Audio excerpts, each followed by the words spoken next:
Ladies and gentlemen, boys and girls, welcome into the 143. This is Under Review. We're coming at you live with episode 178. Nick, how's it going? Another day in the life, another day in the office, just grinding it out like we usually do. Got an NFL one for you. Haven't done one in, couldn't tell you how long. I have no idea. But starting to see some action there. In the NFL, we're ramping it up. Getting close to the season. Yeah. Close is in like 3-4 months away. But we are inching our way there to week one. Yeah. I don't know about you, but I've hit the point in the year. It always happens where you start fiending for some football. I'd give anything right now to see a nice Thursday night game between the Titans and the Bears or whatever it is. We always complain about those games. The Panthers and the Jets or something. Yeah, I would take that right now in a heartbeat. We're ready for the season. Obviously, here at Under Review, a big part of our content is the NFL because, let's face it, man, the NFL knows what they're doing. They know how to keep people entertained. So, a little news coming out of Pittsburgh this week. Aaron Rodgers is reporting for camp. They've signed a deal with him, which was highly anticipated but not official till right now. And he finally showed up because, he likes to take his time. He likes to be the center of attention, which we'll get into here in a sec. Let's start us off. Stat of the week brought to you by our sponsor on Nick's Hat, Andrews Logistics. This wasn't going to be the stat of the week till tonight when I saw it. Tuesday night, the Rangers had never scored 10-plus runs at Target Field before, ever. Jared Sandler actually tweeted that out before the game, one of the Rangers reporters, and lo and behold, we scored 16. So we have now scored 10-plus runs at Target Field. That is the Minnesota Twins home stadium. So, 1 out of 162, it's not a huge deal, but it's nice to not have that stat out there anymore. So we've officially cracked that open. Maybe we'll make it 2 in a row. I was going to say, could that breaking of the curse be what pushes our offense over the edge to where they, start clicking? I mean, they won a series prior to the Twins, and then they steamrolled the Twins on Tuesday night. So that's what it's about, man. Marcus Simeon's been hot. We had, everyone was hitting on Tuesday night. Yeah. Higgy had 1 million RBIs, which was incredible to watch. So this could be what pushes the offense over the edge. We need it. Man, we need it.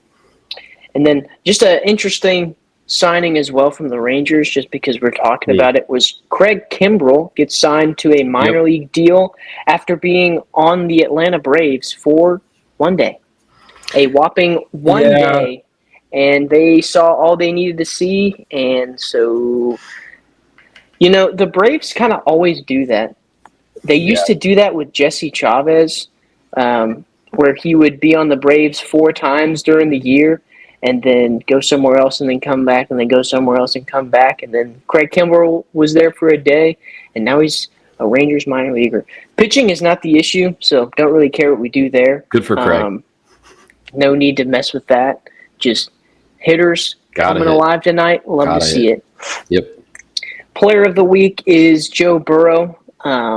Last year, 4,918 passing yards, 43 touchdowns, 9 interceptions, led in touchdowns and passing yards. We're expecting,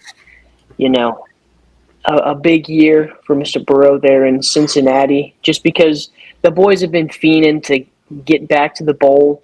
Has it been 3 years? 3 or 4, yeah. Man, that feels like forever ago when they made it to the Super Bowl. Haven't seen them as competitive as we would have liked, Defense is awful. Has been, like you would expect when you have Joe Burrow, Jamar Chase, T. Higgins, and then a million other weapons. But last year, the story was they were losing because of their defense. Offense was scoring like 40 points a game, and it still wasn't enough. But we're expecting Joe Burrow to come and lead the boys to some Joe Burrow be Joe Burrow. Do some damage in the North. Yeah, we'll get into the teams in the North. This episode's focused on the Aaron Rodgers signing in the AFC North. Just kind of, it's one of the powerhouse divisions right now in football. And I guess we'll just get into it. The show has never been, fans of Aaron Rodgers, and it's not about to start today. So Aaron Rodgers, gets signed to the Steelers, which obviously, months ago was reported that Aaron Rodgers is going to the Steelers. He just isn't going to sign yet. So this was not breaking news by any means, signing with the Steelers. And you got Steelers fans now. They're pretty hyped. They are pretty hyped because I guess they forgot about the Jets. Aaron Rodgers, what just happened with the Jets and winning like 5 or 6 games and, having a sub. Forgot that he's 50 years old or however old he is. Yeah, and he forgot that he's basically just into ayahuasca and just, living life, kind of doing whatever he wants right now. I mean, granted, obviously he's got multiple MVPs. He won a Super Bowl back in the way back. Back in the Stone Ages. Yeah. And then who knows? I mean, that's what Jets fans were hyped in his first year there. And what happens? 3 plays in, season's gone. So, you don't know what you're getting. Big part of that I've been hearing on the radio, on Twitter, X, whatever we're calling it. I know I say that every episode. They're comparing it again to Tom Brady. It's like he already had his Tom Brady chance when he went to the Jets. Everybody was calling that his Tom Brady move, leave the Packers, go to the Jets. And then they acted like he won the Packers just 1 billion Super Bowls, and then he was going to the Jets to do the same thing.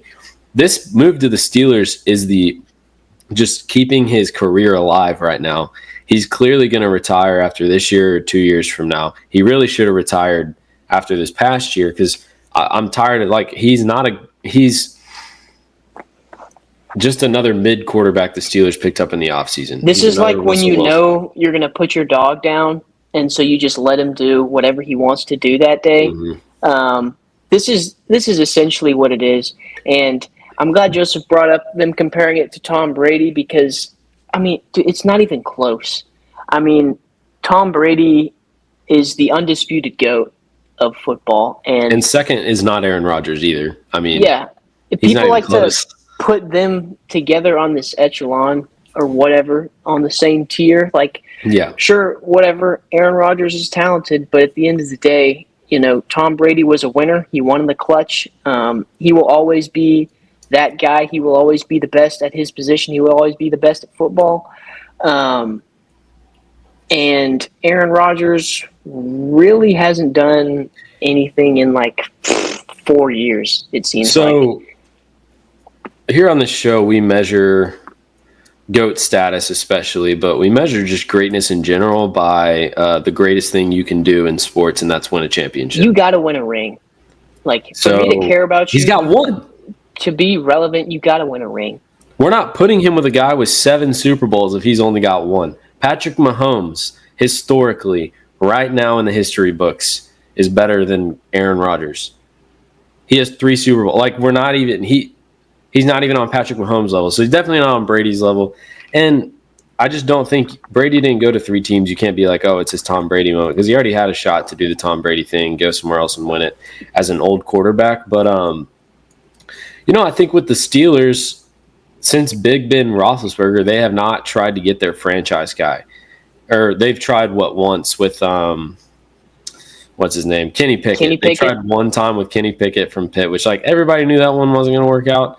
And they did it anyways. And, now they've got Aaron Rodgers, which in my opinion is the same thing as the Russell Wilson move, where it's we rent him for a year, pay him next to nothing. I mean, props to them. They are severely underpaying a quarterback right now. A lot of people are paying their quarterbacks $50 million, or if you're us, $60 million for no reason. But they're paying him $10 million. And I do think it's also crazy. The Steelers are just confusing me right now. They're barely paying their new quarterback, yet they're not, willing to pay TJ Watt whatever he wants. The one consistent thing about their organization, other than Mike Tomlin, has been TJ Watt. He's the best player on your team. And while they've got all this money, they're not paying him. They're having these. He's not at minicamp right now. Obviously, minicamp started this week, mandatory minicamp, so players will start getting fined for not being there. We've got this is where the holdouts kind of show the guys that are wanting new contracts, and TJ Watt's one of them. And I just think that's crazy to me that you haven't paid this guy. George Pickens isn't there either. And yeah, obviously the locker room presence speaks for itself. But I mean, he was one of the best weapons, if not the best weapon that they had on offense. And so you don't have that this year. It doesn't make sense to me. I don't understand the whole renting a quarterback for a year, because we saw when the Colts did that for a little bit. They did that thing with Phillip Rivers, Matt Ryan, and then they went through Carson Wentz as well. And it was it never worked. They did try to franchise it with Kenny Pickett, and then he just didn't pan out. Go get another one. Didn't really think he was going to do it. Yeah, exactly. I mean, there were a billion quarterbacks in the draft. Half of them went to Cleveland. But I'm not saying Shedeur they could have snagged one. I'm not saying he's the answer for whatever team, but I'm just saying he dropped to round 5. It's not like he wasn't there rounds 2, 3, and 4. You could have taken him. There was a lot of rumors that they would take him. So I'm just like, give it a shot with a young quarterback. That would be a way better situation than Aaron Rodgers, because then at least you can develop him, and he's gonna for sure last more than a year. Yeah, he's going to be cheap, and you can have him for a little bit. That would make more sense to me. What has he done recently? This was our thing. Since we started this podcast, it's just because of his name. He won a Super Bowl 10 years ago. He won an MVP like 5 years ago, or whatever it was. Yeah. And so he just gets around based on his name. That's literally all it is. I mean, is nobody else tired of the offseason? I might retire, I might not. It's been going on for 6 years now. I mean, every offseason we get to Aaron Rodgers. Is he retiring? Is he not? How do people still care? And so, like, I'm just like, he's going to be on another team. It's going to be the same story.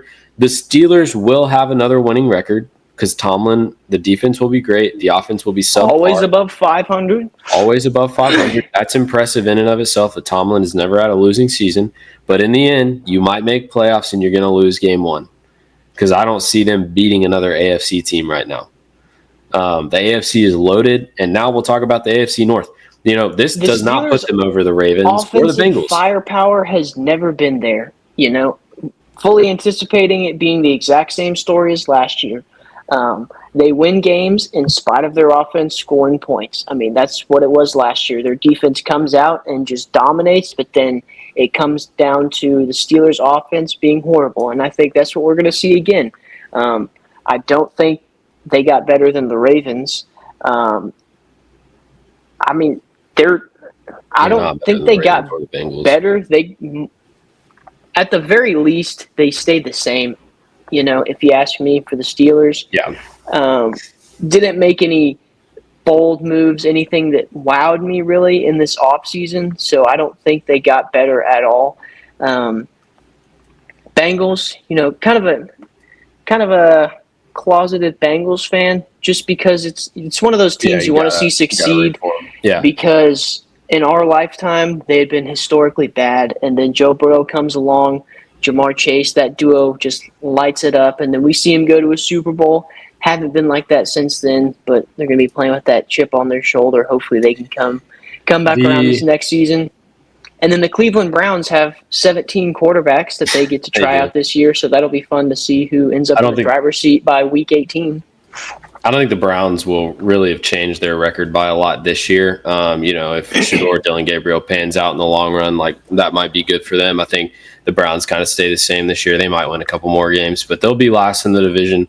But I do think, this division will come down, which obviously is the NFL. Anything could happen. They're great at not letting bad teams be bad for too long. But the thing with the Bengals is they go out, they re-sign Jamar Chase and T. Higgins, which, is at the top of their priority list. To be able to keep both of those receivers was crazy for them. Huge props to them. The problem is they've got the best, pass rusher last year, Trey Hendrickson, fighting for a new contract. They're probably not going to pay him. He's probably going to walk. So they draft Shamar Stewart from A&M, a dog with the 17th pick. Well, it turns out they're trying to scam him with his contract right now. So he's sitting out, which is very rare for a rookie to sit out. He hasn't signed his deal yet, so he hasn't gotten paid. So, like, their defense, as of right now, looks the exact same, if not a little bit worse than last year. Well, because I was going to say, because Sam Hubbard retired, and he was one of the bright spots on their defense, so they have no one without that. Yeah. So, they didn't do a whole lot in the offseason to fix it. No, they did nothing. They drafted one guy that would come in and really make a difference, but other than that, didn't really do too much to the defense, unfortunately. No, and so it's props to them, though, for finding a way to keep that offensive core unit together. Yeah. But unfortunately, it's looking like the defense is going to be the problem yet again. Look, I mean, their offense was like number one in the league last year. Joe Burrow, Jamar Chase, Triple Crown. Joe Burrow was basically would have been, I'm not saying the MVP, but definitely at the top of, the race. And they didn't make playoffs last year. I mean, you have to have somewhat of a defense, even though it's become more of an offensive game. So all in all, in the AFC North right now, the Ravens are looking like they're going to probably take it again. The other thing, too, thinking about Cincinnati was it just took them, because I'm just going back through all the games real quick and just remembering everything that was happening. It took them a minute to get started and get going. September is bad for them. But it was, once they started going, they were rolling. But the issue was they started too slow. They dropped the first 3 games before they won a game. Then they lost again. And so all of a sudden, they're 1-4 to start the season. And then that's when they start hitting their groove and gelling and everything's going good. But at that point, you've already dropped too many games to where you're kind of in a hole. That's the biggest critique of Zach Taylor that people have right now is his September record is awful. And, you don't have to be great in September, but you do need to come out like 2-2 or something just to, give yourself if you're starting off with 1-4, you're really having to claw your way back, especially in the AFC North, because that's a competitive division. And it's been competitive for the last couple of years because it's gotten a lot better and a lot tougher to win. And so you've got to start out a lot better than you did last year. It'll be an interesting division. Obviously, the Ravens look like they'll repeat right now, but anything could happen. Who knows what the Bengals are going to do defensively with their guys. And obviously, the Steelers' defense will be good, and their offense will be so far. And then the Browns will be the Browns, I think, this year. I don't know if they get a ton better, but you never know. They do have a Judkins from the draft as well. The Browns had a good draft, in my opinion, so I don't know why they took 2 quarterbacks in the draft. But other than that, we'll see. We'll see what happens with the AFC North, but it should be fun to watch. We just know for a fact that Aaron Rodgers isn't really going to do a whole lot to change the Steelers organization. Yeah, and we're admitting they'll win more games than they lose, okay? Yeah. That is, I hope that goes on the record, and it will because it's on video and everything like that. But all in all, overall, is he going to do anything for the Steelers? No, I don't think so. I think buy them another, just waste another year. I don't know. The Super Bowl for the Steelers yet again this year is winning 1 playoff game. Yeah, absolutely. So congratulations. But here's like in our shows and under review, brought to you a quote from the Vince Lombardi, and he said, "The man on top of the mountain didn't fall there." Ain't that the truth? He climbed it. And that's something the Steelers are probably not going to do. So thank you for tuning in this week. We'll see you next week with another episode of Under Review.